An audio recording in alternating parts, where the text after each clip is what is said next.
রাজধানী ঢাকার জুরাইনের বউবাজার এলাকার মোসাম্মদ বৃষ্টি খাতুনের গ্যারেজে চাঁদার দাবিতে স্থানীয় যুবলীগ নেতার নেতৃত্বে হামলা হচ্ছে। সন্ধ্যায় ঢাকা দক্ষিণ সিটি কর্পোরেশনের ৫৩ নম্বর ওয়ার্ডের স্থানীয় যুবলীগ নেতা বাতেন তালুকদারের নেতৃত্বে হামলায় বৃষ্টি খাতুনের বোন, ভাগ্নি এবং ভাই সহ মোট ৫ থেকে ৬ জন আহত হন।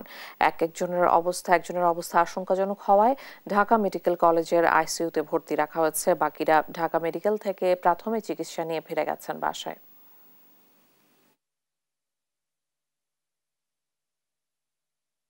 চাঁদা আমার কাছ থেকে ২ লাখ টাকা দাবি করছে। আমি যখন দিতে চাই নাই তখন গিয়ে আমার গ্যারেজে আমার ভাই, আমার মা, বোন ওদেরকে পাইছে। বাতেন তালুকদার, সোহেল হাওলাদার এগুলো হয়েছে ভাড়াটিয়া করে আনছে। শামীম আর টুইনা ওরা হয়েছে ওই জায়গার চাঁদা মূল তুলে ওরা ওই যুবলীগের লোকজন ভাড়া করে না আমাদের উপর হামলা করছে। এটাই আমি সুস্থ বিচার চাই। আমাকে মারছে, আমার বড় ভাইকে মারছে, আমার বড় মৃত্যুর সাথে পাঞ্জা লড়তেছে। এখন আমার আরেক বড় ভাইকে মারছে, উনি ট্রিটমেন্ট করে বাসা চলে গেছে। আমার ভাগ্নিকে মারছে, আমার বোনকে মারছে। ওরা মারছে শুধু চাঁদার জন্য ভাই।